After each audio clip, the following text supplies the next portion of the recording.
Pangasinan, isang probinsya na kilala sa natural wonders. Dito rin matatagpuan ang mga kuweba, bundok, at syempre pa, ang magagandang white sand beaches, maging ang 100 Islands na kilalang tourist attractions.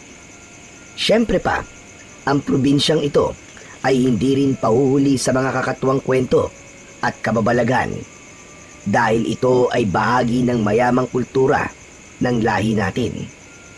Mga alamat at kwentong bayan na sinasabing hinabi mula sa tunay na mga pangyayari at nagpasalin-salin. Kaya alamin natin ang isang bahagi ng kwentong maaaring totoo o galing sa mayamang imahinasyon ng ating mga ninuno. Nagtungo sa tabing ilog ang mag-asawang Lolo Simon at Lola Inga para manghuli ng isdang tabang na kanilang maiulam.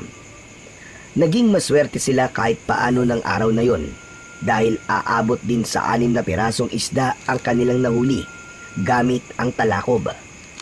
Sapat na yon para maiulam nila hanggang bukas. Naunang umahon sa ilog si Lola Inga dahil may nakita pang isda si Lolo Simon ay susubukan niyang hulihin yon bago sila ganap na umuwi. Subalit laking gulat ng matandang babae dahil nang magawi siya sa mabatong bahagi ng ilog ay meron siyang nakita roon. Isang babaeng nakahandusay na tila wala ng buhay ang sanhi ng pagkagulat niya. Napasigaw siya at tinawag ang pangalan ng asawang si Lolo Simon. Mula naman sa may pangpang ng ilog ay narinig ni Lolo Simon ang sigaw ng kanyang asawa. Nag-alala ito kaya nagmamadali itong umahon ng tubig at pinuntahan si Lola Inga. Dinatnan ni Lolo Simon ang asawa na takot at hindi malaman ang gagawin. Agad itong nilapitan ng matandang lalaki at pinakalma. Tama na!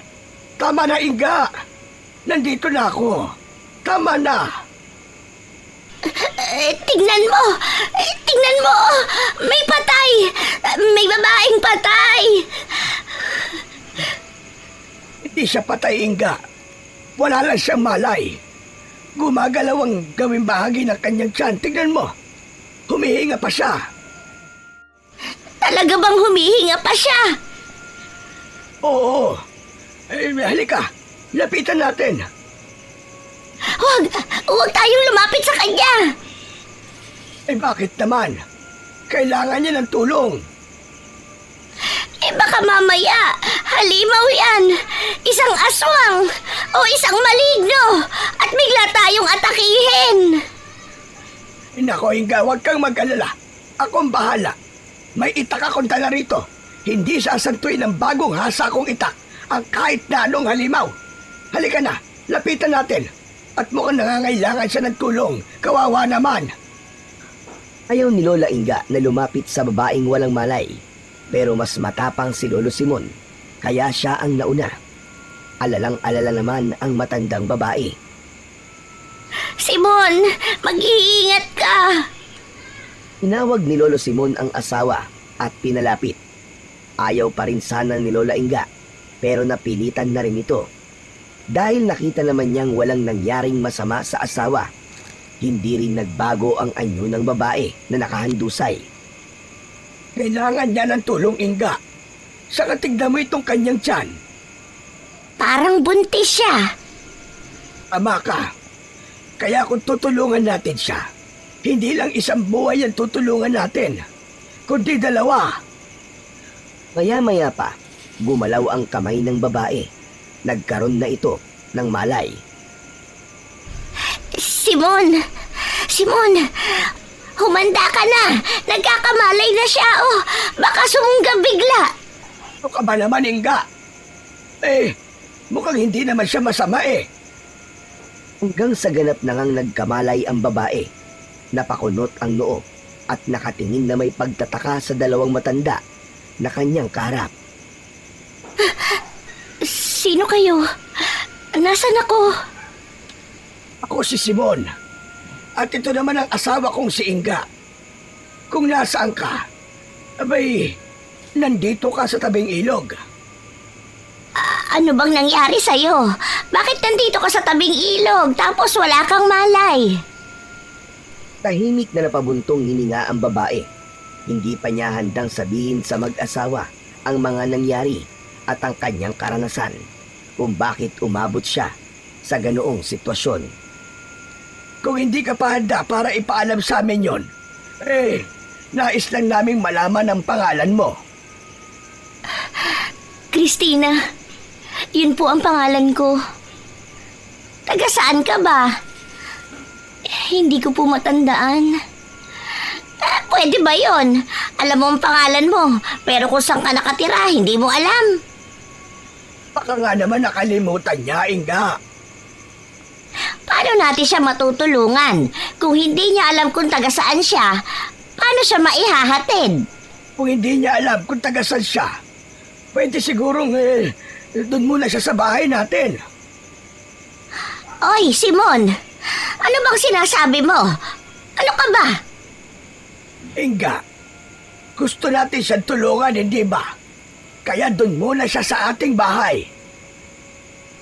Pero Simon, hindi na lang po bale, Lolo Simon. Paano ka kung wala kang matutuluyan? Hindi na natin problema yon, Simon. Inga, ramdam kong mabuti siyang tao. Saka kawawa naman, buntis pa siya. Kailangan niya ng tulong natin. Iniisip ko lang ang kaligtasan natin. Sabi ko nga sa'yo, akong bahala. Saka hindi mo ba naiintindihan? Ang ilog ang dahilan kung bakit nawala ang anak natin. Kinuha siya ng ilog, hindi ba? Kaya ito dinalagatid sa atin ng taong makakasama natin kapalit ng namatay nating anak. Biglang natahimik si Lola Inga. Tama nga naman ang asawa nito. Kahit paano ay meron na silang makakasama. Lalo na't buntis pa si Christina. Kaya nakumbinsi na rin si Lola Inga. Pumayag na ito para tumira sa kanila ang babae. Alang sige, tulungan mo na lang akong itayo siya, Inga, para maalalayan natin pauwi. Sigurado po ba kayong gusto niyo akong tulungan, Lolo Simon, Lola Inga? Oo, Christina. Wala naman akong magagawa eh. Dahil gusto ni Simon, payag na rin ako. Maraming salamat po. Hindi ako makapaniwala na mabubuting taong katulad ninyo ang makikita ko. Hirap at mabagal sa paglalakad si Christina. Dahil napansin nilang tila may pinsala at masakit sa paa nito. Pero pinagtiyagaan na lang nilang alalayan hanggang makarating sila sa kanilang bahay. Sige, dito. Dito sa papagdakawayan natin siya iupo, Inga. Oo, hayan. Naririto ka na sa bahay namin. Maraming salamat po talaga sa inyo. Ang babait po ninyo. Inga, mukhang nagugutom itong si Christina. Ipaganda mo kaya na makakain. May natira pa tayo kanina, hindi ba? Christina, okay lang ba sa'yo kung yung natira namin pagkain kaninang umaga ang kakainin mo? Okay lang po yun. Ang mahalaga po'y meron. Ipinaghanda ni Lola Inga ng pagkain si Christina. Kaning lamig at isang prito ang kanyang inihain. Sinamahan na lamang niya ng bagoong na merong kalamansi na pampalasa sa isda. Saglit lang ay naubod agad ni Christina ang inihandang pagkain sa kanya. Pagpapatunay lamang yon na sadyang gutom na gutom talaga ang dalaga. Nang makakain at makapagpahinga na si Christina, ay inumpisahan na rin ni Lolo Simon at Lola Inga ang mag-usisa. Dahil hindi naman maaari na kupkupin nila ito na wala silang alam tungkol sa pinagdaanan nito. Kailangan meron silang malalaman kahit bahagya lang. Ang nais lang namin ay makilala ka ng gusto, Christina. At matulungan ka na rin. Kaya huwag ka sana magagalitan kung may ilang bagay kaming itatanong. Naiintindihan ko po kayo, Lolo Simon. Taga saan ka ba talaga, Iha? Taga kabilang bayan po ako, Lola Inga. Napadpad po ako dito sa lugar nyo na Baryo Pulang Lupa para lumayo ng malayong malayo. Yun din ang utos sa akin ng aking asawa. Pinalayo ka ng asawa mo? Opo, at para iligtas ang aming anak. Bakit? May nais pumatay sa aming dalawa. Naku naman, Sus Mariosep! Hindi kita maintindihan, Christina. Bakit nais kayong ipapatay? At gusto pa talagang idamay ang sanggol na hindi mo pa nga naisisilang. Hindi ko rin po gaanong naiintindihan dahil itinago sa akin ng asawa ko ang totoo. Nang sasabihin na niya sa akin, saka naman dumating ang mga taong gusto kaming patayin. Kaya gumawa na lang siya ng paraan upang maitakas ako. Saan ang asawa mo? Natahimik si Christina. Napailing ito. Hindi ko po alam, Lolo Simon. Anong ibig mong sabihin na hindi mo alam, Christina? Naiwan po siya sa lugar namin. Sa pilitan lang niya akong isinakay sa isang balsa na ginawa niya. At ipinaanod yun sa ilog hanggang sa makarating ako dito sa inyong baryo. Ibig mo bang sabihin, hindi mo alam kung anong nangyari sa asawa mo? Opo, Lola Inga. Hindi ko alam kung buhay pa si Bernabe. Baka nang di kami makita ng mga lalaking sumugod sa aming bahay, siya ang pinagbalingan ng kanilang galit. Bakit galit sa inyo ang mga taong sinasabi mo? Yun ang hindi na po naging malinaw sa akin. Pero ang mga taong yun ay galing sa angkan ni na Bernabe. Away pamilya. Malamang ganun ang problema. Ay tama ka, Simon. Awayan dahil sa mga kayamanan o lupa. Higit pa po ron. Siguro naman hindi ka masusundan dito. Pero imposible yon, Simon. Tiyak pilit na hahanapin si Christina. At dahil nandito siya sa poder natin, tayo ang bahala sa kanya. Maganda ang panahon ng araw na yon. Subalit pagdating ng hapon, ay nakapagtatakang biglang dumilim ang kalangitan. Tila nagbabadya ang malakas na pag-ulan. Ano bang nangyayari, Simon?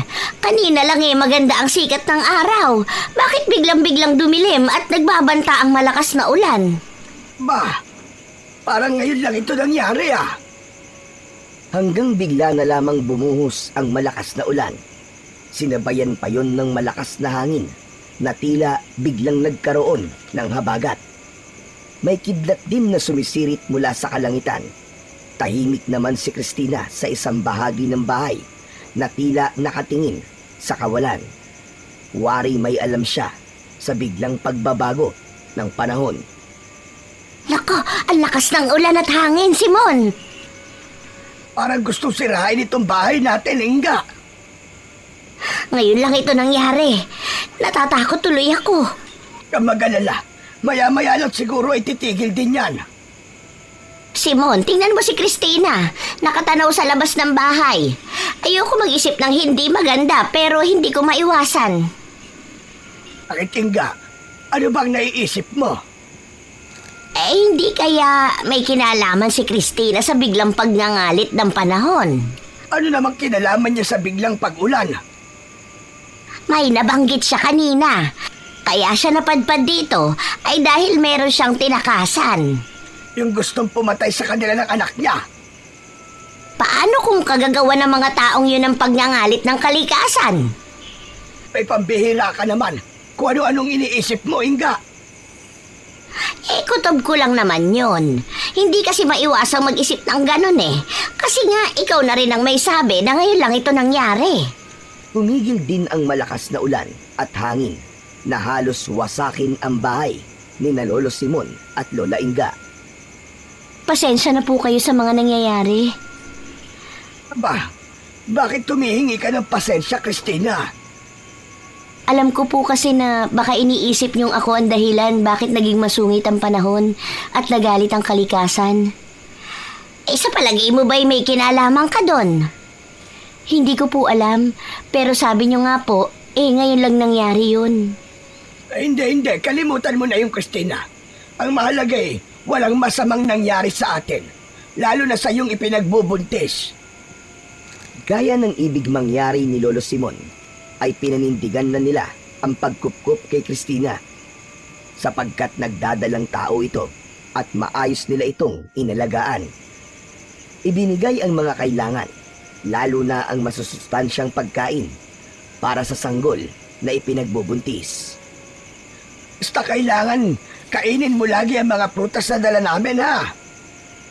Oo nga, Christina. Para isilang mong malusog ang iyong anak. Siyempre, magiging apo namin. Di ba, Inga? Oo naman. Basta apo namin yan, ha, Christina? Siyempre po. Kasandali lang. Kailan ka nga ba manganganak? Hindi ko rin po alam. Pero mukhang malapit na siyang manganak, Simon. Nakikita ko sa mukha niya at sa laki ng tiyan. Parang ang bumaba na ang laki ng kanyang tiyan. Ibig lang sabihin, malapit na siyang magsilang. Ang totoo ay yun din ang nararamdaman ni Christina, na nalalapit na siyang magsilang dahil sa madalas na paggalaw ng sanggol na nasa kanyang sinapupunan. Tila nagpapahiwatig ito na nais na niyang lumabas sa mundo. Minsan isang gabing mahimbing na natutulog si Christina nang maalimpungatan siya dahil may kung anong tila tumutusok sa kanyang tiyan. Pagdilat ng kanyang mata ay una niyang nabungaran ang tila mahabang alambre na ibig tumusok sa kanyang malaking tiyan.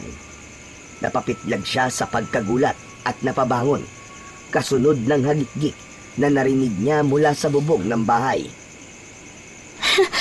Aswang! May aswang! Biglang napasigaw si Christina, kaya nagising sina Lolo Simon at Lola Inga, na agad bumangon at dinaluhan ang babaeng buntis. Kitang-kita ng mag-asawa ang nakalawit na mahabang dila ng aswang. Tik-tik! May aswang na tik-tik na umatake! Gusto niya sipsipin ang dugo ng sanggol ni Christina. Lolo, tulungan niyo po ako. Mag-alala, Christina. Akong bahala. Malilintikan sa akin ang tik-tik na yan. Nagmamadaling nagtungo sa kusina si Lolo Simon at mabilis na kinuha ang kanyang itak na laging bagong hasa. Hinahanap ng tik-tik na yun ang kanyang kamatayan. Abay talagang tatagpasan ko ng dila yang hayop na yan. Nang makabalik si Lolo Simon, ay agad hinagilap ang nakalawit na mahabang dila ng tik-tik. Sinunggaban yun ng matandang lalaki at pinutol. Nagkikikislot pa na tila mahabang uod ang naputol na dila ng tik-tik. Umigik at pumalahaw naman ang aswang na tik-tik na naputulan ng kanyang dila. Maya-maya pa, may malakas na bagay na lumagapak sa labas ng bahay. Bumagsak mula sa bubong ng bahay ang tik-tik na nagwawala dahil sa pagkaputol ng dila. Agad itong pinuntahan ni Lolo Simon.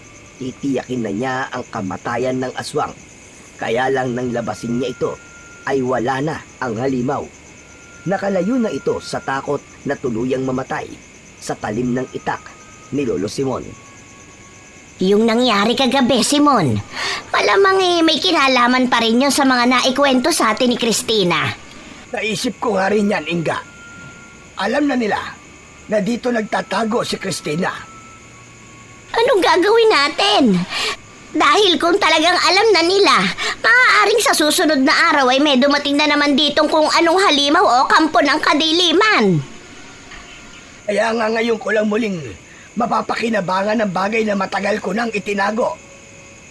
Akala ko ba ayaw mo nang gamitin yon? Sabi mo gusto mo na ng tahimik na buhay. Oo nga, Inga. Kaya lamang, sa nangyayari ngayon, paano tayo matatahimik kung may nanggugulo sa atin? Dala yun sa atin ni Christina. Huwag mo na siyang sisihin, Inga. Tinanggap natin siya at pinatuloy natin. Kaya may obligasyon na tayo sa kanya ngayon.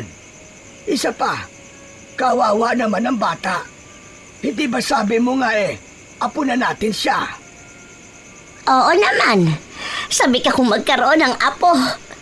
Dahil hindi yun naibigay sa atin ng ating anak sapagkat maaga niya tayong iniwan. Kaya nga, hindi natin maaaring pabayaan si Christina. Kundi baka mapahamak din ang ating magiging apo. Hala, sige ka. Naunawaan ni Lola Inga ang kanyang asawa, kaya hindi na lang siya nakialam pa. Lalo na kumpara yun sa kaligtasan ng sanggol na isisilang ni Christina. Nang araw ding yon, ay kinuha at inilabas ni Lolo Simon ang 2 agimat na minana pa niya sa kanyang mga magulang. Matagal ko ring itinago ang 2 medalyong ito.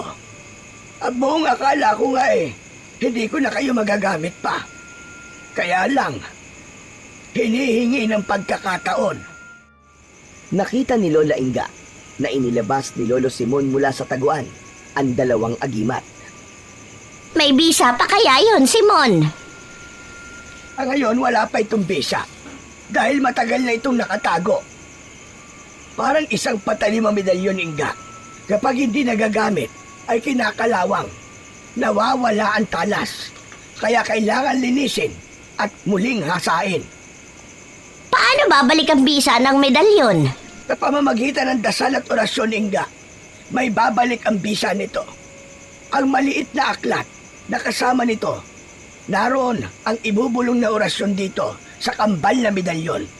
Kaya dapat kong gawin na yon bago pa dumating kung anumang nilalang na may masamang plano kay Cristina at sa kanyang sanggol. Agad na nagsindi ng isang kandila si Lolo Simon.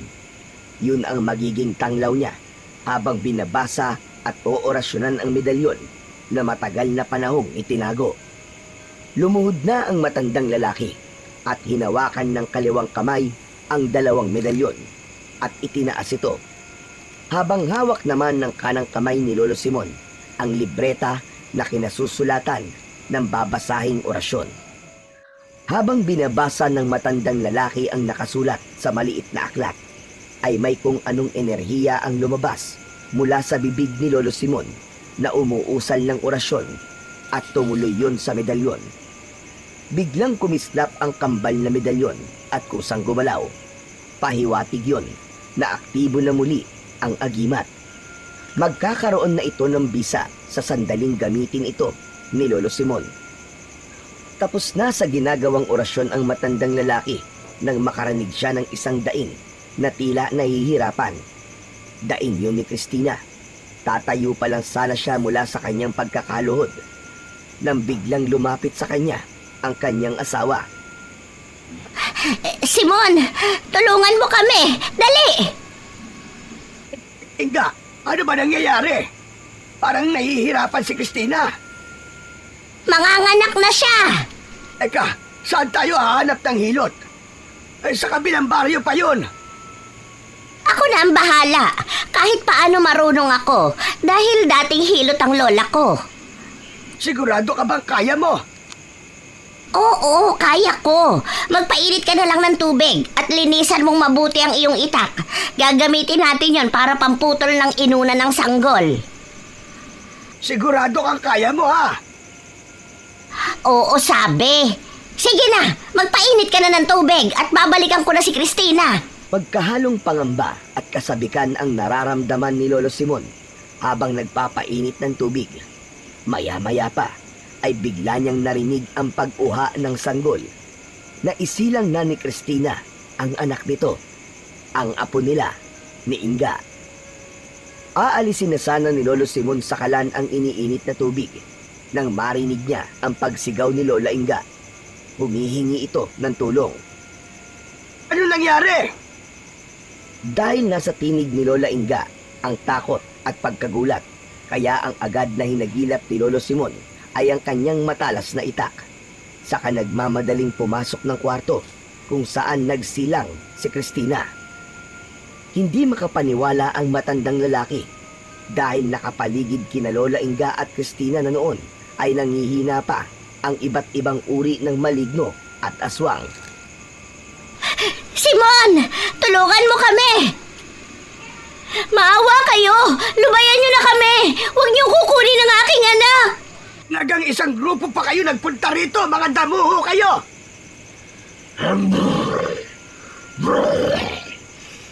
Akin na ang sanggol na yan. Ibigay mo yan sa amin. Hindi! Bakit ko ibibigay sa'yo ang anak ko? Hindi laruan ang apo ko! Kaya pwede bang mga halimaw kayo? Umalis kayo dito! Lumayas kayo! Hindi kami aalis dito hanggat hindi namin kasama ang sanggol. Bakit niyo kukunin ang anak ko? Para ano? Para patayin dahil yun ang utos sa inyo? Wala ka ng pakialam. Hindi niyo makukuha ang apo ko. At kung hindi pa kayo aalis, makikita niyo ang hinahanap niyo. Itinaas ni Lolo Simon ang hawak na matalas na itak. Hindi naman tuminag sa kanilang kinaroroonan ng mga halimaw at maligno. Tila hindi sila nasindak sa itak na hawak ng matanda. Hindi kayo natatakot sa itak? May teka nga. Alam ko na kung saan kayo matatakot, mga damuho kayo. Inilabas ni Lolo Simon ang 2 medalyon. Kitang-kita niya kung paano nataranta at napaurong ang mga nilalang na naroon. Ano? Sabi ko na nga ba't dito kayo matatakot eh? Nagliwanag ang medalyon. Kanya-kanya ng takip ng mga mata ang mga halimaw. Nasisilaw sila at hindi kaya ang liwanag mula sa agimat. Kapag hindi pa kayo umalis, lulusawin kayo ng medalyong ito! Dahil hindi kinaya ng mga nilalang mula sa dilim ang liwanag ng medalyon, kaya nagsipag-alisan na ang mga ito. Subalit ang isang aswang na nasa anyo ng isang baboy ramo ay sinubukan pang kunin ang sanggol. Kaya lamang, agad na hinampas ni Lola Inga ang kamay nito bago pa makaganti sa matandang babae ang halimaw. Ay lumakas ang liwanag ng kambal na medalyon. Tumama sa katawan ng aswang. Umusok yon, kaya umatungal na tumakbo ang aswang palayo. Salamat at umalis na rin sila, Lolo Simon, Lola Inga. Ang aking apo, siya ang talagang sadya ng mga halimaw na yon. Tama po kayo, Lola Inga.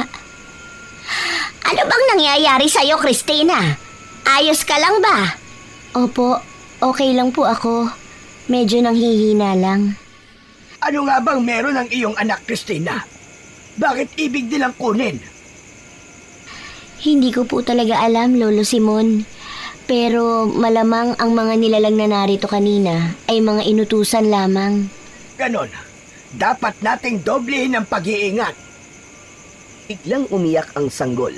Saka pa lamang nila naalala na may nakakabit pang puso dito. Kaya pinutol yun ni Lola Inga gamit ang matalas na itak ni Lolo Simon. Isang malusog na batang lalaki ang anak ni Christina. Kaya lamang, wala silang nakahandang pangalan para sa sanggol. Ano nga palang ipapangalan natin sa kanya? Ay, oo nga pala. Christina, may naisip ka na ba? Wala pa po, Lola Inga. Wala kayong maisip. Ako na lang ang magbibigay ng pangalan sa kanya. Okay lang ba sa'yo yun, Christina? Opo, Lolo Simon. Kayo na po ni Lola Inga ang bahala. Teka, sandali. Ano bang magandang pangalan? Aha! Alam ko na! May naisip na ako. Tanggol. Tatawagin natin siya sa pangalang Tanggol. Bakit naman tanggol, Simon? Alam mo kasi, totoo niyan, Inga eh.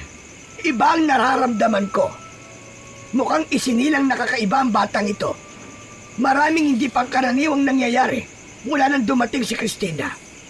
Tapos nang magsilang siya, dahil sa anak niya naisipan kong gamitin uli ang pagiging antingero ko. Kaya Tanggol ang ipapangalan ko sa bata. Dahil ipapasa ko rin sa kanya ang aking taglay na agimat. Kaya siyang magiging tagapagtanggol laban sa kampon ng kadiliman.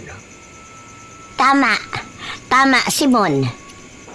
Christina, okay lang ba sa'yo kung Tanggol ang itawag natin sa kanya? Nakatulog na yata siya. Sandali. Teka.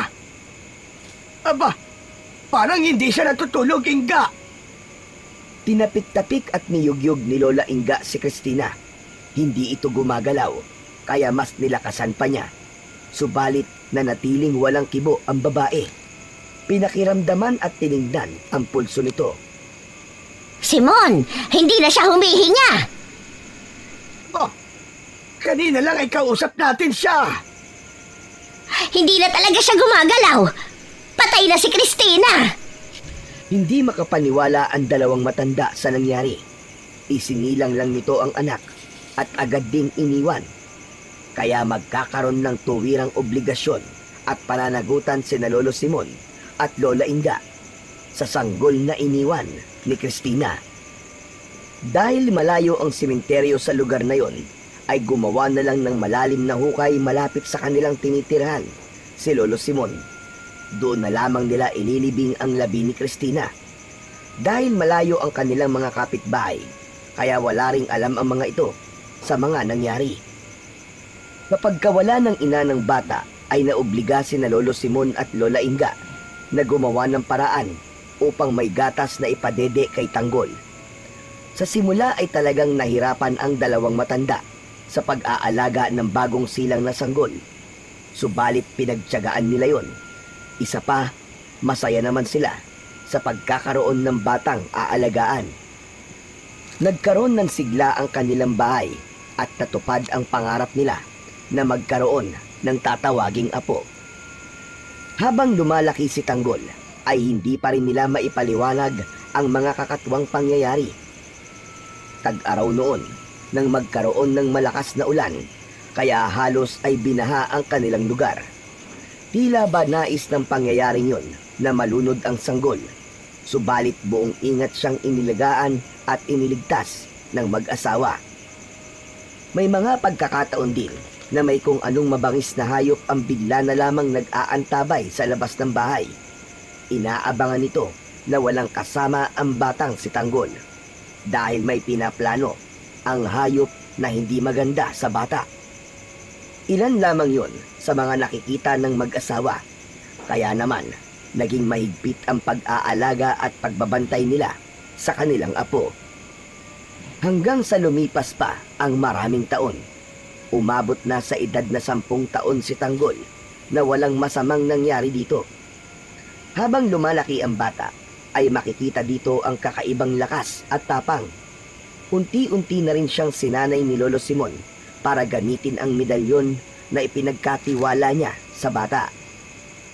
Sa akin na po ba talagang kwintas na to, Lolo Simon? Oo, apo. Bigay ko na yan sa'yo. Para saan po ba ito? Marami kang pwedeng paggamitan dyan. Hanggang nasa iyo ang kambal na medalyon, ay mapoprotektahan ka niyan at ililigtas ka sa anumang panganib. Talaga po? Oo, Tanggol. Kaya dapat ay ingatan mo yang maigi. Wag na wag mo yang hahayaang makuha sa'yo ng kahit na sino. Lalo na ang ibang uri ng nilalang. Anong nilalang po, Lolo? Masasamang nilalang, apo. Masamang nilalang na pangit. Mga halimaw na aswang at mga maligno. Si Lolo talaga kung ano-ano pong sinasabi niyo eh. Apo, totoong may mga nilalang na iniluluwa ng dilim. Mga halimaw na walang ibang kayang gawin kundi ang maggasik ng kasamaan. Huwag na huwag kang papayag na magtagumpay sila sa kanilang masasamang balak. Opo, Lolo Simon. Tatandaan ko po. Kaya huwag na huwag mo ring aalisin ang kambal na medalyon sa iyong katawan. Wala pong tanggalan? Kapag aalis ka ng bahay. Pero, maaari mo namang alisin sa katawan mo ang medalyon kapag maliligo ka at matutulog. Okay po. Tatandaan ko po yan, Lolo Simon. Abay, dapat lang. Dahil maaari kang malagay sa panganib kapag napalayo ang kambal na medalyon sa katawan mo. Samantala, sa isang lugar na kung tawagin ay Villa Montesillo, karatig bayan lamang, ay hindi maganda sa pandinig ni Lucrecio ang kanyang nalaman. Si Lucrecio ang pinuno ng mga aswang at iba pang alagad ng kadiliman. Sa kanya nagmumula ang utos sa mga nangyayaring pag-atake ng mga aswang at paglusob ng iba't ibang maligno sa kung saang lugar. Hindi dapat aabot sa ganito lahat. Kung noon pa man, ay pinaslang na siya. Natatakot ka ba, Lucrecio? Walang kinatatakutan ng isang supremo na kagaya ko, Bernabe. Tinasabi mo lang yan dahil ang gusto mo ay makita nilang matapang ka. Pero ang totoo, may taglay ka rin kahinaan, Lucrecio. Ano bang sinasabi mo, Bernabe? Hindi ako mahina. Kahit ano ay kayang-kaya kong gawin.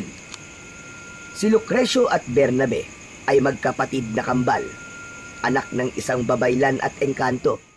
Ngunit magkaiba ang kanilang katauhan. Si Lucrecio ay nagtataglay ng pusong mainggitin na piniling maging masama at nakipagkasundo sa kadiliman para sa kanyang ambisyon. Yun ay ang maging malakas at makapangyarihan. Si Bernabe naman ay simple lamang ang pangarap, magkaroon ng masayang pamilya at payapang buhay. Kaya nga nang makilala niya si Cristina, ay inakala niyang magiging payapa na ang kanyang buhay sa piling ng babaeng minahal, kasama ang kanilang magiging anak. Subalit hindi ganon ang nangyari. Sapagkat walang babaeng may lakas ng loob na magmahal kay Lucrecio dahil sa masamang ugali nito, kung kaya kinainggitan niya ng magkaroon ng kasintahan ang kakambal na si Bernabe, lalo na nang maging asawa nito si Cristina at magdalang tao ito. Dahil alam ni Lucrecio na ang magiging anak ng kanyang kakambal na si Bernabe at asawa nitong si Cristina ang magiging banta sa kanya, ang batang isisilang nito ang maaaring pumutol sa kanyang pagiging supremo ng kadiliman. Ito ang hahadlang sa kanyang kasamaan. Sa simula pa lang ay alam na ni Lucrecio na mangyayari yun. Kaya lamang, hindi niya maaaring patayin ang kanyang kakambal dahil ang kamatayan nito ay magiging kamatayan rin niya.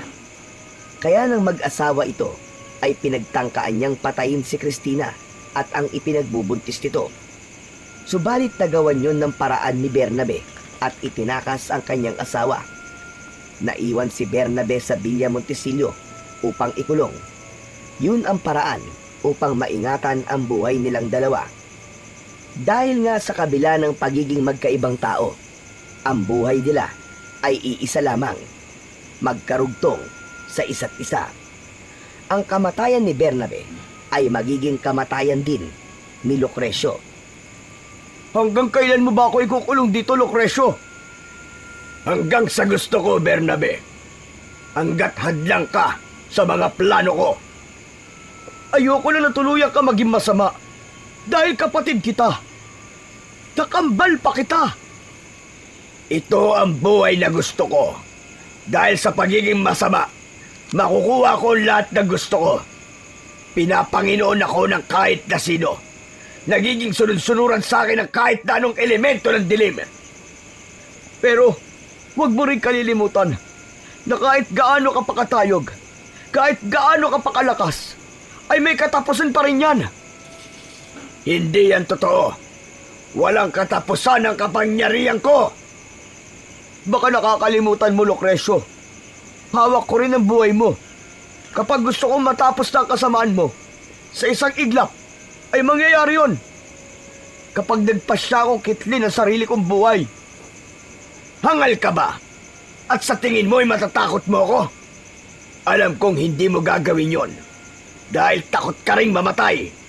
Hindi mo kayang kitlin ang sarili mong buhay. Dahil labag yon sa paniniwala mo. Napakatuso mo talaga. May katapusan pa rin ang kahambugan at pagmamalabis mo.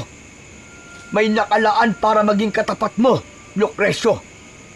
May kukontra sa'yo. Yan ang iyong tatandaan. Kung sino man siya, wala siyang magagawa. Dahil ako lang ang pinakamalakas at hindi ako pababayaan ng espiritu ng kadiliman na pinagsanglaan ko ng aking kaluluwa. Nilamon ka na talaga ng iyong kabuktutan, Lucrecio. Ganap mo nang niyakap ang maging masama, ang maging supremo ng kadiliman, ang mamuno sa mga masasamang aswang at maligno. Kung naging ganito man ako, dahil na rin yun sa mga magulang natin, Bernabe.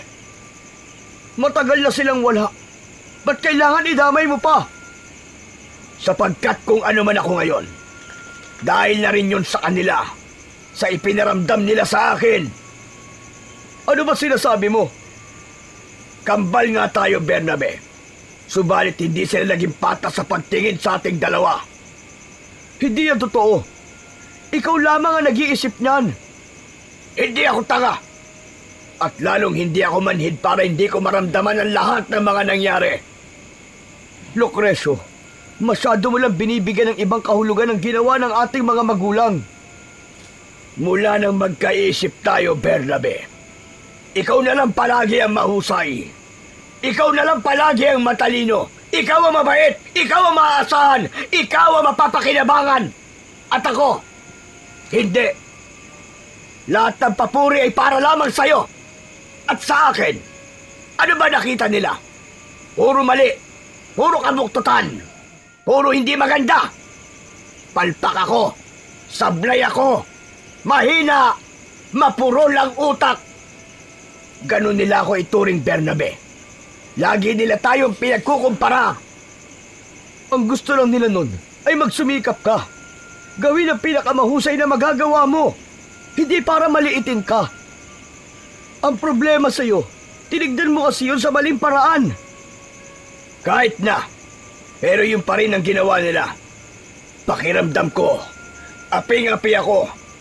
Kaya nga nakipagkasundo ako sa kadiliman para makuha ang lahat na gusto ko. Ang maging malakas at makapangyarihan. At hindi naman ako binigo. Kaya hanggang sa mamatay ang mga magulang natin, nagdaramdam sila at nalulungkot sa ginawa mo. Dahil sa halip na matuto ka, lalo ka nagpakasama. Labis nilang ikinalungkot yon hanggang sa kanilang kamatayan. Kamatayan nila na ako rin mismo ang nagplano. Ano? Bakit, aking kakambal? Nakagugulat ba ang sinabi ko sa'yo? Ibig sabihin, ikaw ang pumatay sa kanila? Bernabe, magulang ko pa rin sila, kaya hindi ko sila kayang patayin. Pero sabay silang pinatay ng isang maligno. Oo, at ako ang nagplano at nag-utos sa kanya.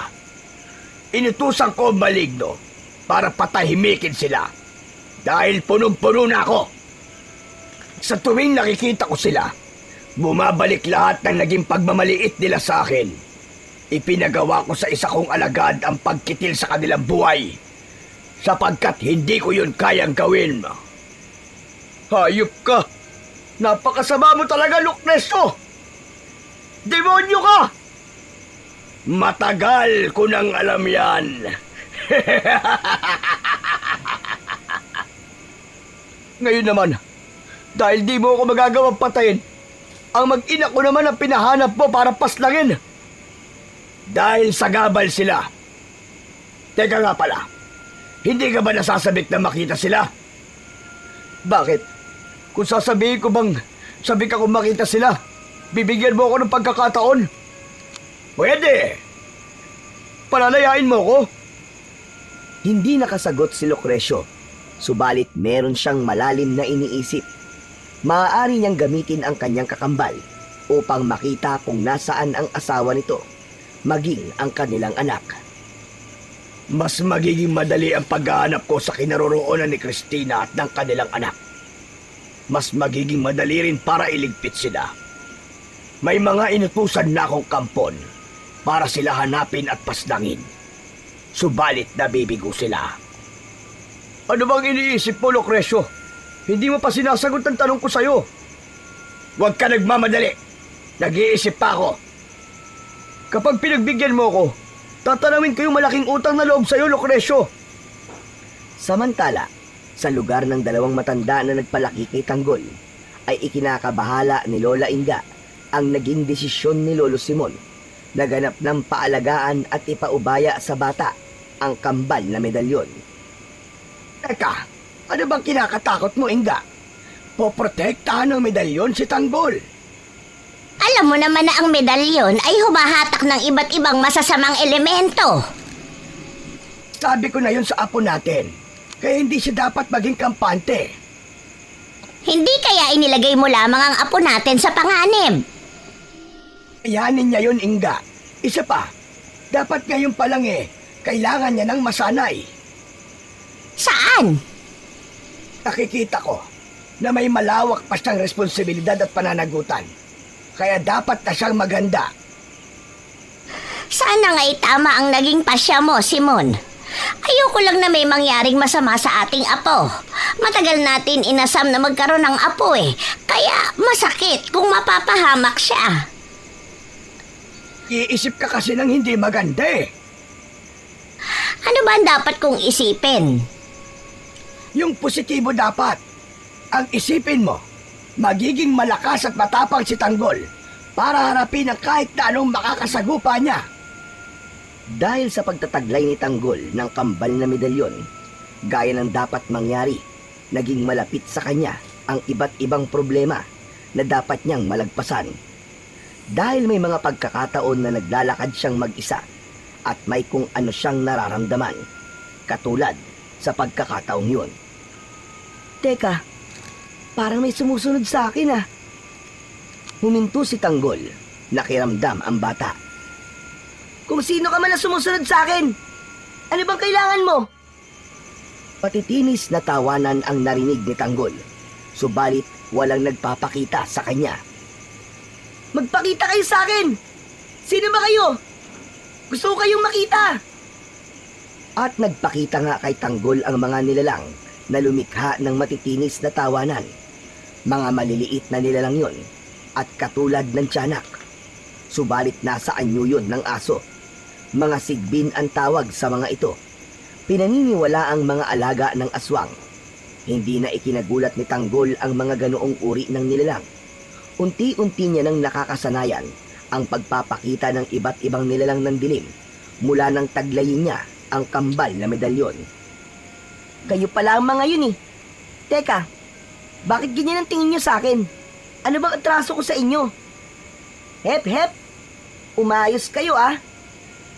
Bago pa matapos ang pakikipag-usap ni Tanggol sa mga sigbin, ay umatake ang mga ito. Pinuntirya ng mga ito na kunin sa kanya ang medalyon. Kaalaan nyo ah, alam kong gusto nyo ang kambal na medalyon na bigay sa akin ni Lolo Simon. Pero pasensya na kayo dahil hindi nyo ito makukuha sa akin. Walang ibang armas si Tanggol, kaya agad siyang humagilap ng kahoy na gagamiting sandata. Kapag nahawakan niya ang kahit na anong matigas na bagay na maaari niyang gawing armas, ay nagiging matigas ito na gaya ng isang solidong bakal. Kaya naman, agad niyang ginamit yun upang ipanghampas at ipangharibas sa mga maliliit na sigbin. Sumasabog ang ulo ng bawat tamaan nun. Tumitilamsik ang dugo ng maliliit na impakto at kumakalat sa lupa. Yan! Ang kukulit nyo kasi! Ayaw nyo akong tantanan eh. Kaya ganyan tuloy ang sinapit nyo. Sabog ang mga ulo nyo. May ilang sigbin na hindi na lumapit pa kay Tanggol dahil nakita nila ang nangyari sa iba nilang kasama. Kaya tumakbo na ang mga yon papalayo. Nagtago sa kasukalan hanggang sa tuluyan nang mawala. Ang naging pakikipaglaban na yon ni Tanggol ay nakita ng isang batang kaedad din niya. Wow! Ang galing mo naman, bata! Para kang si Panday ah! Teka, sino ka? Boying is my name. Nakita ko ang ginawa mo. Ang husay mo. Napabilib mo ko. Napatay mo ang mga sigbin. Tapos yung iba, natakot sa'yo. Anong lang? Paano mo nagawa yun? Dahil sa aking Kwan, tinapangan ko lang at nilakasan ko ang loob ko. Hindi pwedeng sabihin ni Tanggol kahit kanino ang tungkol sa medalyon, lalo na't bago lang niyang kilala. Hindi biro ang ginawa mong pakikipaglaban, tol. Siya nga pala, ano nga palang pangalan mo? Nasabi ko na sa'yo ang pangalan ko kanina. Ako nga pala si Tanggol. Wow! Bagay na bagay sa'yo ang pangalan mo ah. Parang bida talaga. Baka naman, pwede mo akong turuan kung paano mo nagawa yun. Sabi ko nga sa'yo, tinapangan ko lang. Ganun lang kasimple yun. Sige na nga, kung ayaw mo sabihin, okay lang. Ano na lang, Tanggol? Pwede ba tayong maging magkaibigan? Oo naman. Saka, wala pa rin kasi akong kaibigan eh. Ayos, tamang-tama. Magiging magkaibigan na tayo. Masaya ako na magkaroon ng kaibigang astig na kagaya mo, Tanggol. Bakit naman? Kasi nga, matapang ka. Tapos, ang husay mo pang makipaglaban. Kahit nga sigbin, Hindi mo kinakatakutan eh. Masasama kasi sila. Sakakampon sila ng kadiliman. Kaya dapat lang talaga silang lipulin para hindi na sila makapanakit pa at makapaminsala. Samantala, balikan natin ang kambal na sina Lucrecio at Bernabe. May pakiusap si Bernabe upang palayain siya dahil nais niyang makita at makasama ang kanyang mag-ina. Yun nga lang, tanging ang anak na lang niya ang pwede niyang makita dahil patay na si Cristina. Hinihintay kong sagot mo, Lucrecio. Pinagmasdan muna ni Lucrecio ang kakambal, pero ng mga pagkakataong yun ay may nakahanda na siyang sagot at napag-isipan na niya ng gusto ang kanyang magiging desisyon. Kailangan ko munang matiyak na tutupad ka sa isang kasunduan. Kasunduan? Oo, bago ko pumayag sa nais mo. Magkakaroon tayo ng isang kasunduan, Bernabe. Ano yun, Lucrecio? Ingatan mo ang iyong sarili. Huwag kang papayag na may manakit sa'yo. Masarap pakinggan na tila nagmamalasakit ka sa akin. Pero ang totoo, sarili mo lang ang iyong iniisip. Ang dami mo pa sinasabi. Gusto kong ingatan mo ang sarili mo. Dahil anumang mangyari sa'yo, yan ay mangyayari din sa akin. Kung di ka papayag sa kasunduan gusto ko, mananatili ka sa kulungang yan. Hindi ka magkakaroon ng pagkakataon na makita ang iyong mag-ina. Oo na, pumapayag na ako, Lucrecio. Mangako ka. Oo, pinapangako ko. Iingatan ko ang aking sarili. Babalik ka rin dito sa Villa Montesillo dahil hindi ka maaaring manatili sa kung saan. Oo, huwag ka mag-alala. Babalik ako. Ang nais ko lang ay makita at makasama kahit sa maikling sandali lang si Cristina at ang aming anak upang malaman din ang kalagayan nila. Isa pa, tanggap ko na ang aking kapalaran na ako'y mananatiling binanggo nang dahil sa kasakiman mo. Ang dami mo pa sinasabi. Sige na, nakakawala na kita. Pansamantalang pinalaya ni Lucrecio ang kanyang kakambal. Subalit, hindi pagmamagandang loob ang kanyang ginawa. Hindi rin masasabing isang mabuting bagay yun, sapagkat may malalim na dahilan si Lucrecio sa kanyang pagpayag. Hangal ka. Isa ka talagang hangal, Bernabe. Akala ko pa naman ay matalino ang kakambal ko. Ngunit hindi pala. Hindi pinagagana ang kanyang utak. Hindi niya naisip na kaya ako pumayag na makalaya siya ay upang hindi na ako mahirapan pa sa paghahanap sa kanyang mag-ina. Siya na mismo ang hahanap at kapag nakita na sila, magagawa ko na ang aking plano. Pagkakataon ko na yon para gawin ang aking balak. Dahil hindi ako makapapayag na may hahadlang sa akin. Hindi ang anak ni Bernabe ang tatapos sa akin. Hindi ko hahayaang mangyari yun. Yun ang tunay na dahilan ni Lucrecio kung bakit niya pinayagang makalaya si Bernabe upang hindi na siya mahirapan sa paghahanap sa asawa nito at sa kanilang anak. Dahil ang isang lihim na hindi batid ni Bernabe ay nasa kamay ng kanilang anak ni Cristina, ang katapusan ng kasamaan ng kakambal niyang si Lucrecio. Yamang wala pang alam si Bernabe, madali kong magagawa ang plano ko. Oras na magkita sila. Yun na rin ang pagkakataon ko upang pakilusin ko muli ang aking mga alagad. Ang kunin ng bata at sa aking kamay siya mamatay.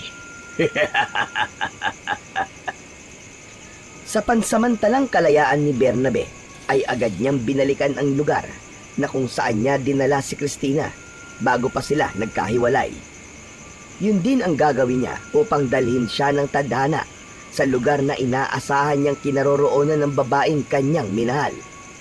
Sa ilog na yon kung saan ay hinayaan niyang tangayin ng agos si Cristina. Kaya ganun din ang kanyang ginawa. Sumakay siya sa isang balsa na kanyang ginawa. Ang ginawang yun ni Bernabe ay hindi naging lingid kay Lucrecio. Nag-utos siya sa mga nilalang na kampon ng kadiliman. Hindi sila nakikita ni Bernabe. Subalit nasusubaybayan ng mga ito ang bawat kilos ng lalaki. Samantala, mula nang makilala ni Tanggol si Boying at naging madalas ang pagsasama ng dalawang bata, bukod sa kanilang paglalaro, ay nagtutungo rin sila sa ilog upang mamingwit ng isda o kaya naman gamit ang talakob upang makapanghuli ng pang-ulam. Marunong nang gumamit noon si Tanggol dahil tinuruan siya ng kanyang lolo Simon. Tuwang-tuwa naman ang dalawang bata nang may mahuli silang mga isda.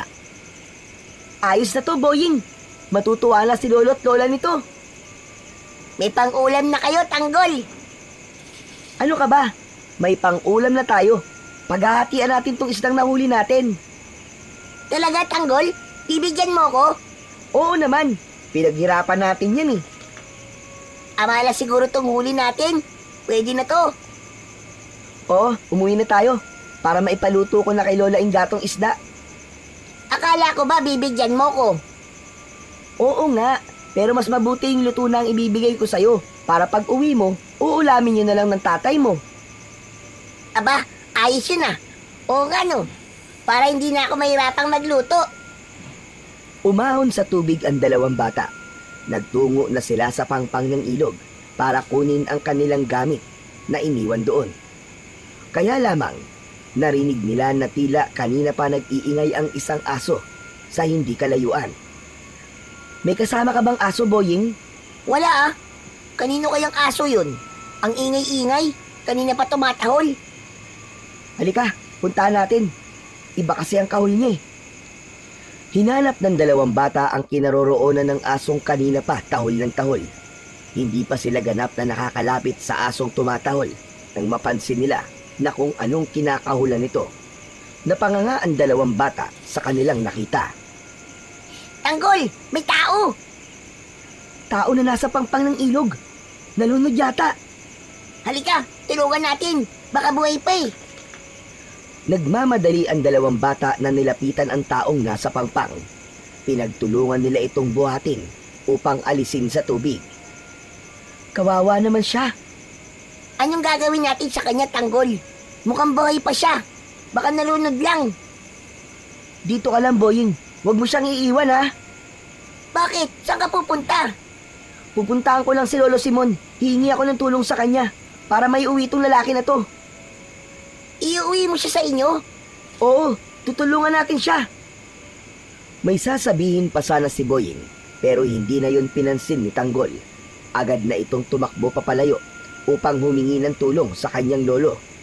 Agad naman tumalima si Lolo Simon sa apo nang sabihin nito ang tungkol sa walang malay na lalaking nakita nila sa may ilog. Pinagtulungan nila itong buhatin hanggang sa madala sa bahay ni na Lolo Simon. Pagdating sa bahay, ay tumulong na rin si Lola Inga. Buhay pa ang lalaki. Alam nilang anumang sandali ay maaaring magkamalay na ito. Siguro may naaalala ka habang pinagtutulungan nyo ni Tanggol na buhati ng lalaking ito. Nga Inga, naalala ko ang ina ni Tanggol. Sa may pangpang din ng ilog natin siya natagpuan. Sino kaya ang taong ito? Malalaman din natin yun mamaya. Napansin nila na tila gumalaw ang kamay ng lalaking kanilang tinulungan. Maya-maya pa ay dumilat na ang mga mata nito. Nakita nito ang dalawang matanda na nasa harapan niya. Sino kayo? Nasaan ako? Kami ang tumulong sa'yo. At nandito ka sa bahay namin, Ginoo. Nalunod ka ba? Nakita ka ng aming apo at ng kaibigan niya sa may ilog. Wala kang malay. Ganun po ba? Ganun nga. Pinagtulungan ka naming buhatin para maiuwi. Nakita ni Tanggol na nagkamalay na ang lalaki, kaya't lumapit siya rito. Wala na noon si Boying. Umuwi na ito dala ang isdang niluto ni Lola Inga. Gising na po pala siya. Kumusta po kayo? Okay na po ba kayo? Oo. Ayos na ako. Siya nga pala ang apo namin na si Tanggol. Siya ang nakakita sa'yo sa may ilog. Sige apo, para makakain siya. Maraming salamat sa'yo, Tanggol. Walang anuman po yon. Ano nga pala ang pangalan mo, Amang? At taga saan ka? Bernabe po ang pangalan ko. Malayo ang pinanggalingan ko. Salamat na ngalan po at nakarating ako dito. Kung malayo po ang pinanggalingan nyo, tsak nagugutom na po kayo. Lola, bibigyan ko po siya ng pagkain. Salamat, Tanggol. Sige po, Mang Bernabe. Ikukuha ko lang po kayo ng kanin sa kaulam. Alam nyo po, kami po ng kaibigan ko nang huli ng isda ng ulam namin ngayon. Pero si Lola Inga po nagluto. Talaga?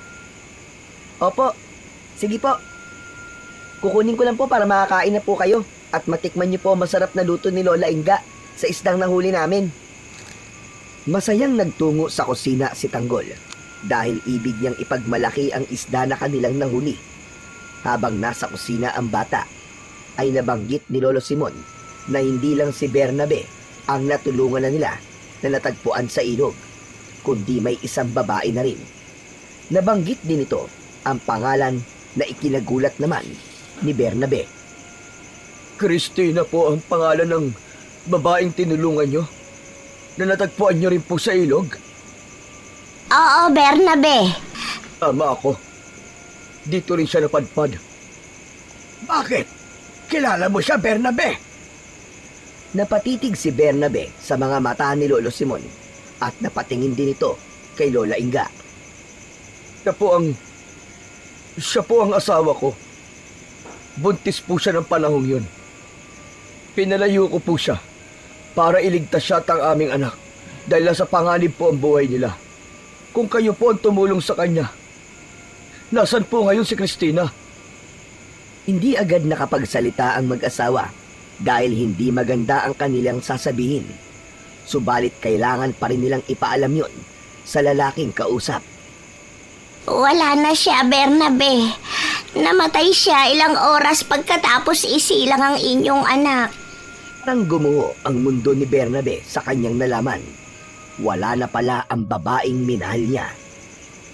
Pero nag-iwan siya sa amin ng isang napakagandang buhay na alaala. Alam mo na siguro ang tinutukoy namin. May sasabihin pa sana si Bernabe nang mapansin niyang papalapit na galing sa kusina si Tanggol. Dala nito ang kanin at ulam. Ito na po ang pagkain niyo, Mang Bernabe. Magkamay na lang po kayo kasi isang pares lang po ang kutsara tinidor namin eh. Kaya lang po madumi. Saka hindi po uso dito sa amin ang paggamit nun. Ito po ang tubig sa tabo oh. Magugas na lang po kayo ng kamay. Tanggol, iho. Salamat ha. Ang bait mo naman. Masaya akong makita ka. Salamat po. Teka po, ano po bang nangyari sa inyo, Mang Bernabe? Binigyan ko lang po kayo ng pagkain. Parang naiiyak na po kayo. Wala ito. Natutuwa lang ako kasi nagkakilala tayo. Kayo po, Lolo Simon, Lola Inga. Parang nahawa na rin po kayo kay Mang Bernabe ah. Parang gusto niyo na rin pong umiyak ah. Dahil po ba sa pagbibigay ko ng pagkain? Huwag po kayong mag-alala, Lolo, Lola. Hindi ko naman po ibinigay lahat kay Mang Bernabe ang ulam natin eh. Nagtira po ako para sa atin, kaya wag po kayo malungkot. Pangiti na lamang ang dalawang matanda. Maging si Bernabe ay napangiti rin habang kumakain. Siguro po, dapat na rin kayong kumain. Samahan niyo na po ako. Oo nga po, kasi Tom Goods na rin po ako eh. O sige, ako na lang ang maghahanda ng pagkain natin para sabay-sabay na rin tayo. Ulang gabi ni Bernabe sa bahay ni na Lolo Simon. Maagang nakatulog si Tanggol, subalit hindi ang mag-asawa. Hindi pa rin natutulog si Bernabe, kaya sinamantala nila ang pagkakataong yon upang makapag-usap. Pinag-usapan nila ang tungkol sa batang si Tanggol. Masayang-masaya po ako sa ginawa niyong pagpapalaki sa aking anak. Dahil hindi na siya iba sa amin, Bernabe. Itinuring namin siyang tunay na apo at mahal na mahal namin siya. Nakikita ko po yun. At natutuwa po ako sa ginawa niyong pag-aalaga sa kanya. Alam kong masaya siya sa piling niyo, Lola Inga. Kaya mo ba siya inanap para kunin na si Tanggol? Nakikiusap ako sa iyo, Bernabe. Huwag mo na sanang kunin ang aming apo. Hindi namin kakayanin kung mawawala siya. Tama si Inga, Bernabe. Si Tanggol lang ang kaligayahan namin mag-asawa. Kaya nakikiusap din ako sa'yo. Wala po kayong dapat na ipag-alala. Hindi ko po siya kukunin sa inyo. Mas magiging masaya siya kasama kayo na nagpalaki sa kanya. Nakahinga ng maluwag ang mag-asawa sa sinabi ni Bernabe. Hindi na sila mag-aalala na mawawala sa kanila ang batang katumbas na rin ng kanilang buhay. Kaya gano'n na lamang ang pasasalamat ng dalawa. Gusto mo bang ipaalam na ikaw ang kanyang ama? Tiyak na matutuwa siya kapag nalaman yon. Hindi niya nakita ang kanyang ina dahil maaga itong binawian ng buhay. Pero kung malalaman niya na ikaw ang ama niya, magiging masaya siya. Alam kong kinasasabi ka niya yon. Hindi na po muna, Lola Inga. Ayoko magulo po ang utak niya. Lalo na't hindi rin ako magtatagal dito. Kailangan ko ring umalis dahil yun ang aking ipinangako. Aalis ka rin? Sinikap ko pong hanapin ang kinaroroonan ng aking anak dahil gusto ko magbigay ng babala. Tungkol saan? Hindi po pangkaraniwang bata si Tanggol. Siya ang batang hinirang para tumapos sa kasamaan, maging sa kadilimang ginagawa ng aking kakambal. Kaya may mga nilalang na ibig kumuha at gawan siya ng masama. At ang higit pa ron ay ang patayin siya. Sinasabi ko na nga ba? Kaya pala pinagbubuntis pa lamang siya ni Christina eh. May mga hindi na magandang nangyayari. At nang isilang siya, may mga nilalang na gustong kumuha sa sanggol. Dahil nararamdaman po ng mga kampo ng kadiliman na si Tanggol ang magiging maigpit nilang kalaban at lilipol sa kanila. Kaya kailangan nilang kunin o kaya'y patayin. Mabuti na lamang at tinulungan tayo ng kambal na medalyon, Simon. Ano pong sinabi nyo? Kambal na medalyon? Tama ka. Yun ang ginamit ko para protektahan si Tanggol nung sanggol pa siya. At hanggang ngayon, hindi mo ba napansin na kwenta sa kanyang leeg? Yun ang kambal na medalyon na kanyang proteksyon sa lahat ng sandali. Salamat po, Lolo Simon. Dahil ngayon ay nababawasan ang pag-aalala ko. Dahil may malakas siyang panlaban sa anumang masamang plano ng kakambal kong si Lucrecio. Alam ko po na kaya niya ako pinakawalan ay upang malaman din niya kung nasa ng anak ko. Gusto niyang patayin ang anak ko dahil bantayon sa kanya. Huwag kang mag-alala. Hindi ko papayagang mangyari ang masamang plano ng Lucrecio na yon. Mapapatay niya muna ako bago niya mapakialaman ang aking apo. Samantala, sa Villa Montesillo na kinaroroonan ni Lucrecio ay naghahanda na ito para sa kanyang planong pagsunod kay Bernabe. Sapagkat mula sa kanyang kampon na espiritu ng kadiliman ay ibinalita sa kanya na natagpuan na ni Bernabe ang anak nito. Humanda ka, Bernabe. Sulitin mo na ang pagkikita nyo ng iyong anak. Dahil sa pagtungo ko sa kinaroroonan nyo, ayun na rin ang katapusan niya. At hindi mo na siya makakasama pa. Walang sino man na maaaring humadlang sa akin. Walang makapipigil sa kagustuhan kong magasik ng kadiliman sa sangkalupaan. Yun ang ipinangako ko ng isang lako ang aking kaluluwa. Kapalit ng pamumuno ko at maging supremo ng kadiliman, pati ng lahat ng uri ng aswang.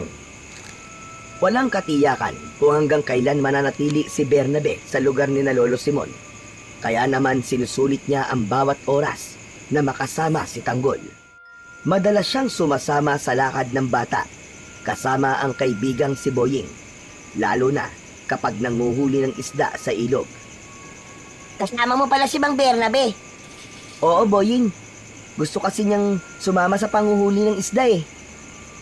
Ibig ko rin kasing matuto ng ginagawa nyo. Madali lang po, Mang Bernabe. Ako po ang bahala sa inyo. Tuturuan ko po kayo sa paggamit itong talakob. Ito po si Tanggol sa paggamit niyan. Siyempre, mahusay magturo si Lolo Simon eh. Oh, ba't ganyan ka kung makatitig kay Mang Bernabe, Boying? Napapansin ko lang. Para kasing magkamukha kayong dalawa eh. Yung buhok nyo, parehas kulot. Tapos ang kilay nyo, ang kapal. Pati yung ilong nyo at saka labi. Magkamukha talaga kayo. Siyempre, pareho kaming pogi ni Mang Bernabe. Oo nga, pero para kasi kayong magtatay eh. Di po ba, Mang Bernabe? Para kayong magtatay? Tila nasamid si Mang Bernabe sa sinabi ni Boying. Naisip niya na mahusay kumilatis ang batang kaibigan ni Tanggol. Nakita nito ang kanilang pagkakapareho. Dahil totoo naman, lahat ng sinabi ni Boying. Napansin din yun ni Bernabe na marami silang pagkakapareho at pagkakatulad ni Tanggol. Pwede nga lang na maging tatay ko na lang si Mang Bernabe. Ayos lang sa akin yun. Payag po ba kayo, Mang Bernabe? Tatawagin ko po kayong Tatay Bern. Ah, oo naman. Payag na payag. Saka gusto ko yun. Tatay Bern. Mahaba po kasi ang pangalan niyo eh. Kaya Tatay Bern na lang po. May kung anong lumundag sa puso ni Bernabe sa sinabi ni Tanggol. Kasiyahan ang naging hatid nun sa damdamin ng lalaki sapagkat tinawag siya ni Tanggol na tatay. Oh, hayan, Tanggol. Hindi ka na maiinggit sa akin kasi may tatay ka na. Madali lang pala natin mahanap ang tatay mo eh. Sa ilog lang pala eh. Tama ka, Boying. Sige na nga, manghuli na lang tayo ng isda para may ulam tayo mamaya. Pumunta ang tatlo sa pangunguna ni Tanggol sa lugar kung saan ay nagtatago ang mga isda. Subalit may napansin silang kakaiba sa tubig. Bakit ganun, Tanggol? Tignan mo, parang kumukulo ang tubig dito sa ilog. Oo nga no, ngayon lang nangyari yan ah. Di maaari. Natuntun nila ako. May sinasabi po ba kayo, Tatay Bern? Lalong lumalakas ang pagkulo. Para may kung anong gustong lumitaw. Nako, bumalik na muna tayo sa pampang ng ilog. Baka may kung ano dyan sa nag-iingay na tubig. Humakbang ang tatlo pabalik ng pangpang nang gulatin sila ng isang nilalang na biglang lumitaw mula sa ilalim ng tubig. Isang dambuhalang maligno galing sa tubig. Meron itong malaking bibig at maraming mga mata. 4 ang kanyang mga kamay. Tanggol! Anong klaseng halimaw yan? Huwag kayo matakot. Akong bahala. Lumilikha ng nakakatakot at nakabibinging ingay ang halimaw na galing sa ilalim ng tubig. Ibinuka nito ang malaking bibig at binugahan sila ng tubig. Ang lamig ng tubig! Pinapaliguan niya tayo! Yak! Kadiri! Galing sa bibig niyan tubig! Baka hindi pa siya nagtututbrush! Kasi ang dilaw ng malalaki niyang ngipin! Ang daming tartar! Gilan mo kami, halimaw. Akala mo yata matatakot kami sa'yo. Alam ko, napakawala ka ni Lucrecio. Umatungal ang halimaw. Tumigil ito sa pagbuga ng tubig. Gumalaw ang 4 na kamay. Agad na dinakma nito si Bernabe. Ah! Bitiwan mo ako! Baka hindi mo kilala ang kinakalaban mo! Bago pa dakmain si Boying, ay napatakbo na ito palayo, kasama si Tanggol. Tanggol! Anong gagawin natin? Kinuha ng malignong halimaw na yun si Mang Bernabe! Walang niya talaga ang halimaw na yun. Ginagalit niya ako. Teka! Saan ka pupunta? Kailangan ko siyang harapin. Ililigtas ko si Tatay Bern. Magpapakamatay ka ba? Hindi mo kaya yun! Kakayanin ko siya. Hindi ako pababayaan ng kambal kong medalyon. O sige, tuloy mo yan, Tanggol. Harapin mo ang nagyayabang na halimaw. Ipagtanggol mo kami, Tanggol. Ay, halimaw! Bitiwan mo ang Tatay Bern ko. Kundi, may paglalagyan ka. Lalong umatungal ang halimaw. Ipinakita na hindi siya nababahala sa hamon ni Tanggol. Dumampot ng bato si Tanggol. Bago niya yun ipukol sa halimaw na bumihag kay Bernabe, ay hinawakan muna niya ang kanyang suot na medalyon. Nagliwanag ang medalyon at nagbigay ng kakaibang enerhiya kay Tanggol na gumapang sa kanyang buong katawan. Saka buong lakas na ibinato ni Tanggol ang 2 batong hawak. Magkasunod yon. Tumama ang unang bato sa noo ng halimaw. Halos bumaon ang bato na lumikha ng sugat sa noo nito. Ang kasunod na bato ay saktong pumasok naman sa nakabukang bibig ng halimaw. Tila nabilaukan pa ng malunok ang batong pumasok sa katawan. Nataranta ang halimaw, kaya nabitiwan si Bernabe. Nagmamadali namang lumangoy ito patungo sa pangpang ng ilog. Hindi pa ganap na nakakalayo si Bernabe nang biglang sumabog ang katawan ng halimaw na maraming mata.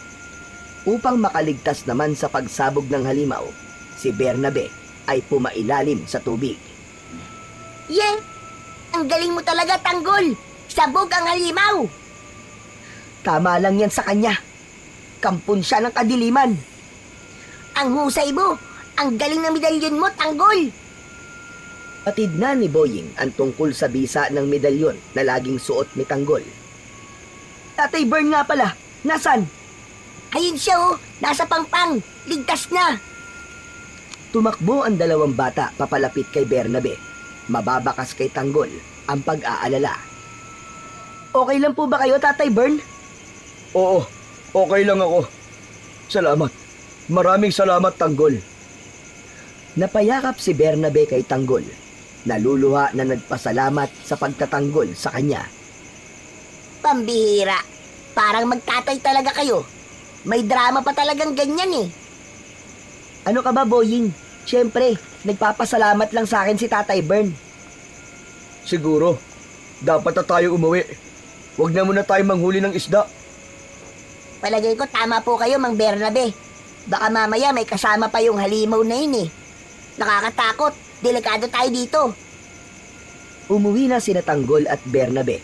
Si Boying naman ay humiwalay na rin sa kanila para umuwi na rin.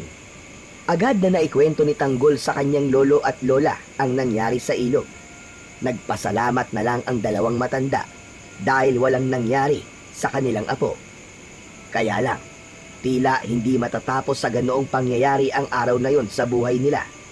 Dahil may mga nilalang na dumating at nagpaikot-ikot ng kanilang bahay. Lumilikha ang mga ito ng nakakakilabot na ingay. Inalam yun ni Lolo Simon at gano'n na lang ang kanyang pagkagulat at panghihilakbot nang makita ang iba't ibang nilalang ng dilim na nasa labas ng kanilang bakuran. Napakarami nila! Hindi talaga niya ako titigilan. Anong gagawin natin, Simon? Tak na kasama nila si Lucrecio. Kailangan kong lumabas para kausapin siya. Sasamahan ko po kayo, Tatay Bern. Apo, huwag na! Sundin mo na lang ang Lola Inga mo. Hayaan mong ako na lang ang haharap sa kanya, Tanggol. Huwag ka mag-alala. Hindi nila ako pwedeng saktan. Wala silang gagawing masama sa akin. Lumabas ng bahay si Bernabe. Gaya ng dapat asahan, naroon nga si Lucrecio. Siya ang nagdala ng mga kawal niyang mula sa kadiliman. Isang grupo silang dumating sa lugar ni Lolo Simon para kunin si Tanggol. Talagang hindi ka titigil sa kahibangan mo, Lucrecio. Dahil ito na ang oras ng paniningil ko sa bayad mo, Bernabe. Wala akong utang sa'yo. Ang bilis mo naman yatang makalimot. Pinayagan kitang makalabas ng kulungan, hindi ba? At meron yung kapalit. Nakikiusap ako sa'yo. Tama na! Huwag mo siyang idamay! Paanong hindi ko siya idadamay? Kung siya ang batang hinirang natatapos sa akin, ang sisira sa mga plano ko. Sa tingin mo, mananahimik na lang ako at hahayaan ko siyang patayin ako? Wala siyang nalalaman. Ah, ganun pala. Hindi mo pa sinasabi sa kanya. E di ako na lang ang magsasabi. Sapagkat nais din ni na Lolo Simon at Lola Inga na makita ang mga nangyayari, kaya lumabas na rin sila ng bahay. Kasama si Tanggol. Nakita nila si Lucrecio, ang kakambal ni Bernabe. Magkamukhang magkamukha nga ang dalawa. Mas matalim nga lang kung tumingin si Lucrecio at ang paikot ng mata ay napapaligiran ng kulay itim. Katulad ng maitim nitong kalooban, ayon na rin sa mga sinabi ni Bernabe. Kumusta kayo? Ang saya-saya naman ninyong panoorin. Parang isang buong pamilya. Yun nga lang, pasensya na. Dahil dumating na ang oras para sama-sama kayong burahin sa mundo. Huwag mong idadamay ang mga taong walang kinalaman sa problema natin, Lucrecio. Walang kasalanan sa iyo sina Lolo Simon at Lola Inga. Pero bahagi na rin siya ng buhay mo. Dahil tinulungan ka nila. Kaya damay na sila. Pero bago sila, ay mas interesado ko sa bata. Sayang na bata. Hindi ka nalalaki pa. Ang yabang niyo po naman. Ba't nasabi niyong hindi na ako lalaki? Bakit bata? Wala pa bang sinasabi sa'yo itong tatay mo na nakatakda ka ng mamatay? Tama na yan, Lucrecio! Tumigil ka na sa katabilan mo! Huwag mo kong pigilan! Dahil karapatan ng bata na malaman ang totoo na ikaw ang walang kwenta niyang ama! Nagulat at napatingin si Tanggol sa kanyang lolo at lola. Lolo Simon, ano pong sinasabi ng lalaking yan? Tatay ko raw po si Mang Bernabe. Apo, kung ano man ang mga maririnig mo, magpapaliwalag na lang ako sa'yo mamaya. Ganon nga, Apo. Maging si Bernabe, may mga sasabihin din sa'yo. Bagamat hindi makapaniwala si Tanggol sa mga narinig, ay tumahimik na lang ito at patuloy na nakikiramdam sa mga mangyayari. Tama na ang maraming usapan. Kailangan gawin na namin ang aming sadya rito. Ibigay mo na sa akin ang bata, Bernabe. Nababaliw ka na, Lucrecio. Sa tingin mo, ibibigay ko sa iyo ang anak ko. Patayin mo na lang muna ako bago mo siya makuha. Lakas ng loob mong sabihin yan.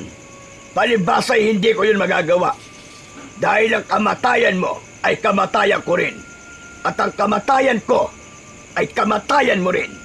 Kaya walang sino man ang maaaring pumatay sa akin. Kahit pa yung anak mo. Narinig mo ba ang sinabi niya, Simon? Paano mapapatay si Lucrecio kung magiging kamatayan din yun ni Bernabe? Yun din ang iniisip ko, Inga. Lolo, kailangan po natin tulungan si Tatay Bern. Masamang tao po si Lucrecio. Hindi tayo maaaring kumilos ng padalos-dalos iyo. Dahil sobrang komplikado ng kanilang sitwasyon. Nakaantabay ang iba't ibang kampon ng kadiliman na naghihintay sa ipag-uutos ni Lucrecio. Iniharang naman ni Bernabe ang kanyang katawan, kina Lolo Simon at Lola Inga at Tanggol.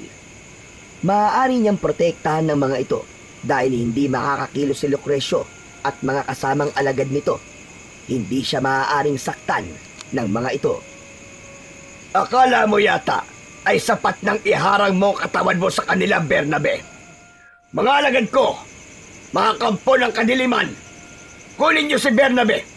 Kunin niyo ang aking kakambal at ilayo sa mga yan. Walang anumang kapangyarihan si Bernabe dahil mas pinili niya ang isang normal na buhay at pagkatao.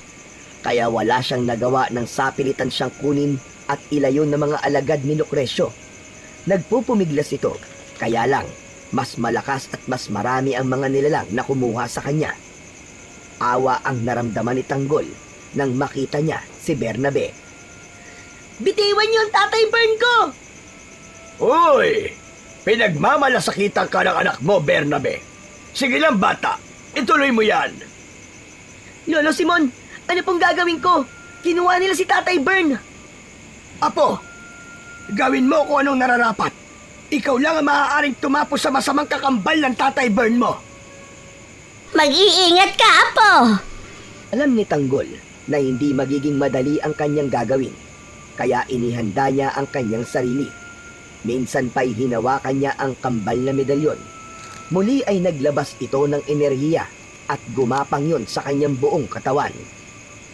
Sabi ko sa inyong mga maligno kayo, bitiwan niyo ang Tatay Bern ko! Hayaan mo na lang ako, Tanggol. Wala silang gagawing masama sa akin. Pero ilalayo niya kayo, Tay. Hindi ako papayag na kunin niya kayo. Kayo po ang tatay ko, narinig ko yun. At gusto ko po makasama kayo. Kaya dapat sa mga malignong yan, ay mawala. Itinaas ni Tanggol ang isa sa kambal na medalyon. Nagliwanag ito at ang nakakasilaw na liwanag ay tila pumasok sa mga mata ng maligno. Umusok ang mga mata nito, kaya nagsisigawan sila sa sakit at init na pumapaso sa kanila. Sige pa, Apo! Ubusin mo ang mga malignong yan! Anong ginagawa mo, bata? Bakit meron kang medalyon?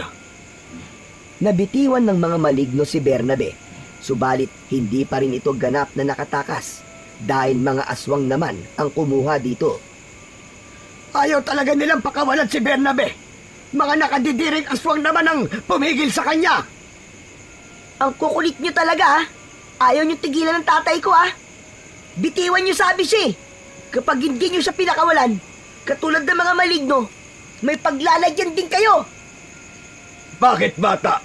Anong gagawin mo sa mga alagad kong aswang? Manood ka, mamang masama ang ugali. Tignan mo ang gagawin ko sa mga alagad mo. Gamit ang kambal na medalyon, ay pareho yung itinaas ni Tanggol. Parehong naglabas ng liwanag ang mga ito, at nang magtama ang liwanag, ay lumikha ng kakaibang uri ng sibat. Sibat na nagliliwanag papunta sa mga aswang. Umaapoy ang bawat aswang na tamaan ng nagliliwanag na sibat. Humihiyaw sa sakit at sumasabog ang katawan ng bawat aswang. Sa nakitang yun ni Lucrecio, ay nabahala ito at nataranta. Paano mong nagagawa lahat ng ito, bata? Ikaw nga ba ang anak ni Bernabe? Oo, Lucrecio. Ang batang nakikita mo ngayon ay ang anak namin ni Cristina. Pamangkin mo siya. Wala akong pakialam kung pamangkin ko man siya.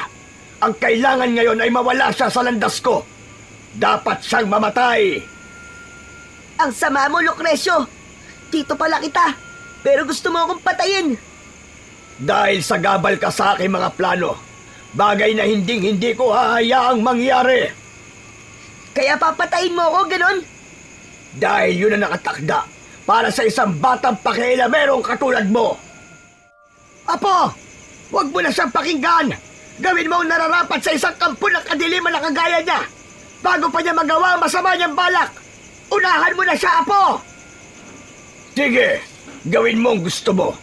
Gamitin mo medalyon mo para patayin ako. At nang makita mo kung anong mangyayari sa itay mo. Mamamatay din si Tatay Bern.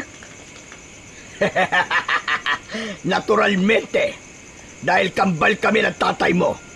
Subalit hindi kami karaniwang kambal lang. May hiwaga ang pagiging magkambal namin. Ano mang mangyari sa akin, ay mangyayari din sa itay mo. Tanggol, anak! Huwag mo siyang pakinggan! Tapusin mo na siya para matapos na rin ang kanyang kasamaan! Ayoko po, Itay. Ayoko mamatay kayo. Hindi ko po kaya mawala kayo na ako po may kagagawan. Kung hindi mo gagawin yun, anak, palagi nasa panganib ang buhay mo. Maging ang buhay ng lolo at lola mo. Pero Itay, di ko po kayo kaya mawala. Matagal po ako nanabig sa pagmamahal ng isang ama. Ngayon nakilala ko na po kayo. Ayoko mawala po kayo. Ayoko mamatay kayo. Samantala, nagkakatinginan sina Lola Inga at Lolo Simon na hindi rin alam kung ano ang dapat nilang gawin. Simon, paano natin matutulungan si Tanggol? Guguluhan din ako, Inga. May naiisip ka bang ibang paraan? Hindi kayang patayin ni Tanggol si Lucrecio dahil mamamatay din si Bernabe. Ay naisip na akong paraan. Pero hindi ko tsak kung may bisa nga ba. Ano yun? Sabihin mo agad kay Tanggol. Naghihintay siya ng tulong mula sa'yo. Umapit si Lolo Simon kay Tanggol at meron itong ibinulong. Aba! Talaga nagbubulungan pa kayo. Tiyakin nyo lang na hindi kayo papalpak. Dahil pare-pareho tayong maglalaho. Dahil ilang dipa ang layo ni Tanggol kay Bernabe, kaya kinuha niya ang atensyon nito. Tinawag niya ang ama. Tumingin si Bernabe sa kanyang anak. Sabay hubad ni Tanggol sa isang medalyon mula sa kanyang leeg at agad na inihagis kay Bernabe. Tatay Bern! Saluhin niyo po ang medalyon at isuot niyo sa leeg niyo! Nagpaikot-ikot sa ere ang isa sa kambal na medalyon papunta kay Bernabe. Nasalo naman ito at agad na isinuot. Nakasuot na sa leeg ni Bernabe ang medalyon. Ngayon na, Apo! Itinaas ni Tanggol ang natitirang hawak na medalyon. Teka! Anong pinaplano mo, bata? Anong gagawin mo? Huwag! Huwag mong itutuloy ang binabalak mo!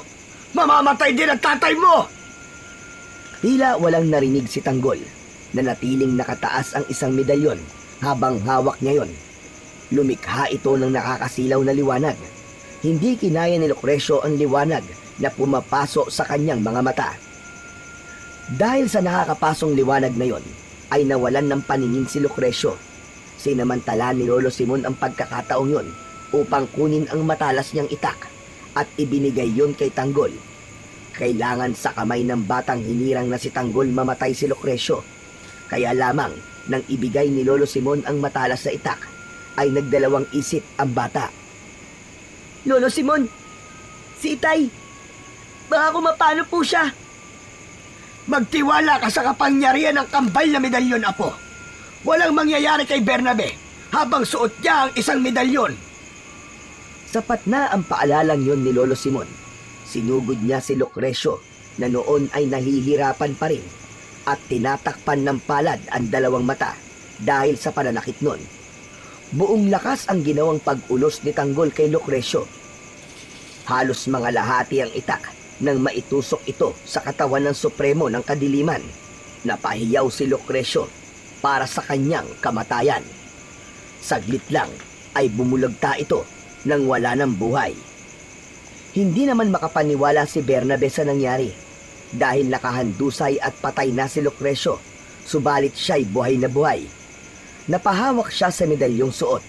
Alam niyang yun ang tumulong at nagligtas sa kanya. Tumakbo si Tanggol kay Bernabe nang makita na walang nangyari dito. Tay! Tatay Bern! Salamat! Salamat po at buhay kayo! Oo anak, hindi rin ako makapaniwala na mangyayari ito. Ang buong akala ko, magiging habang buhay na akong alipin ng aking kakambal. Pero dahil sa iyo anak ko, at sa medalyon, ganap na ang kalayaan ko sa kamay ng kadiliman. At magkakasama pa tayo anak. Opo, Itay.